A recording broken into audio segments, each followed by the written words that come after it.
Bienvenue à tous pour un nouvel épisode des Mystères de la vie. Aujourd'hui, nous plongeons au cœur d'un monde fascinant, celui de l'ésotérisme. Entre savoir caché, voyance, magie et quête de vérité, que reste-t-il du mystère quand il est exposé au grand jour? Avez-vous déjà ressenti au plus profond de vous qu'il existe autre chose? Quelque chose qui échappe aux mots, aux explications rationnelles? Une présence, une force invisible, qui semble nous murmurer à l'oreille à certains moments de notre vie? L'ésotérisme, c'est cette quête du caché, de l'invisible, du sacré. Pendant des siècles, il était réservé à quelques initiés, transmis en silence, dissimulé dans des symboles que seuls certains pouvaient comprendre. Aujourd'hui, il se dévoile au grand jour, parfois sous une forme dénaturée, parfois avec un regain d'authenticité. Mais le mystère peut-il survivre lorsqu'il est exposé à tous? Dans ce voyage, nous allons plonger ensemble dans l'univers fascinant de l'ésotérisme, entre savoir oublié, illusion moderne et vérité intemporelle.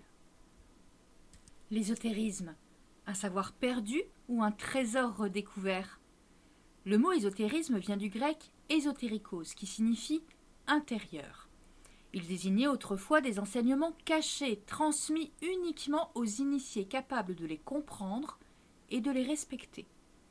Pendant des siècles, les prêtres égyptiens, comme les grands prêtres d'Amon-Ré à Karnak, les alchimistes du Moyen-Âge, les pythagoriciens et des sociétés secrètes comme les Rose-Croix et les francs-maçons, ont protégé ces savoirs, persuadés qu'ils étaient trop puissants pour être diffusés à tous.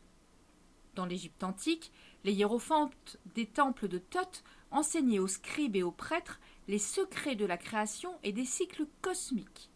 Plus tard, les mystères d'Éleusis en Grèce initiaient leurs adeptes à des rites secrets, censés offrir une compréhension de l'au-delà et du sens de la vie. Certains croyaient que la vérité pouvait être dangereuse entre de mauvaises mains, d'autres entretenaient le secret pour préserver leur pouvoir. Voyance et divination. Une connexion à l'invisible ou une illusion? On dit souvent que la voyance est un don, un sixième sens, un lien avec une réalité que la plupart ne perçoivent pas.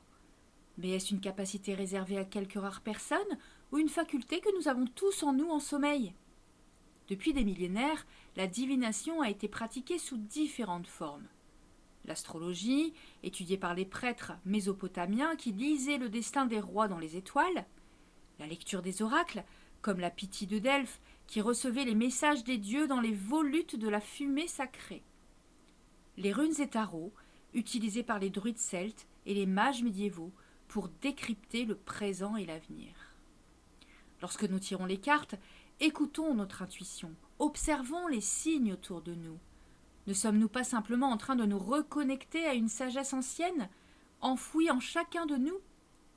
Il y a quelque chose de profondément humain dans la voyance.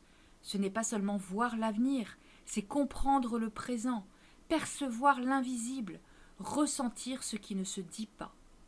C'est une conversation entre nous et l'univers. La magie.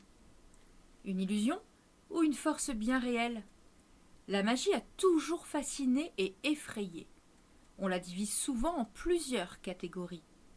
La magie blanche, destinée à protéger, à guérir, à bénir. La magie noire, souvent associée à des pratiques de manipulation et d'influence. La magie rituelle, qui repose sur des symboles et des incantations censées modifier la réalité. Depuis l'Antiquité, des figures emblématiques ont marqué l'histoire de la magie.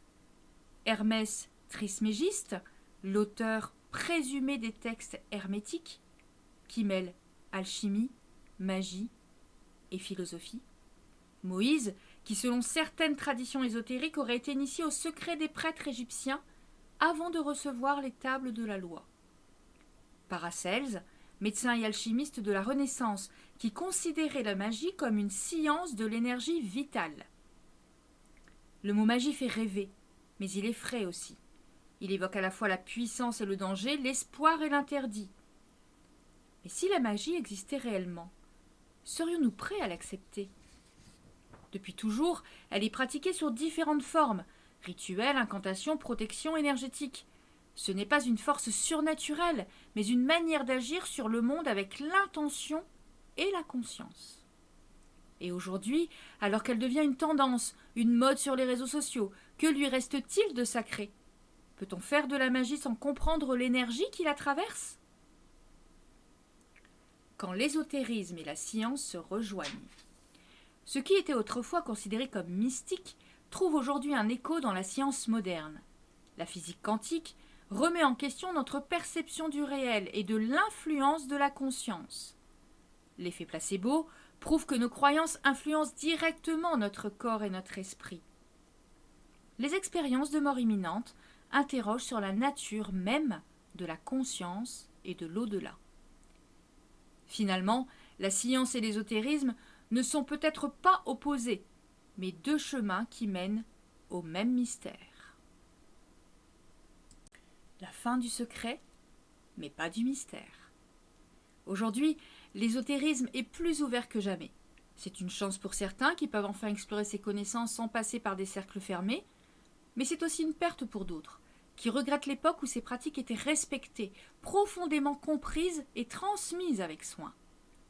Ce qui est certain, c'est que l'ésotérisme n'a jamais été qu'une simple accumulation de savoir. Il ne s'apprend pas dans les livres, il se ressent, il se vit, il se découvre dans le silence d'une méditation, dans la vibration d'une intuition, dans le frisson d'un message reçu au bon moment. C'est une quête intérieure, un voyage vers quelque chose de plus grand. Les initiés d'autrefois disaient que la vérité ne peut être révélée, mais seulement découverte par soi-même. Et peut-être que ce n'est pas tant l'accès au savoir qui compte, mais ce qu'on en fait. Car au fond, le mystère n'a jamais disparu. L'ésotérisme a toujours été là. Il se cachait simplement, là où l'on ne pense pas regarder, et attendait simplement ceux qui avaient la volonté de le chercher. Et peut-être qu'il ne s'agit pas tant de révéler les secrets que d'apprendre à écouter ce qu'ils ont à nous dire. Et vous, où en êtes-vous dans cette quête? Merci à vous. Merci d'avoir pris le temps d'explorer avec moi ces mystères fascinants. Votre curiosité, votre ouverture d'esprit et votre quête de sens rendent ce voyage encore plus passionnant. Si vous avez aimé ce podcast, n'hésitez pas à le partager, à commenter, à me dire ce que vous en avez pensé.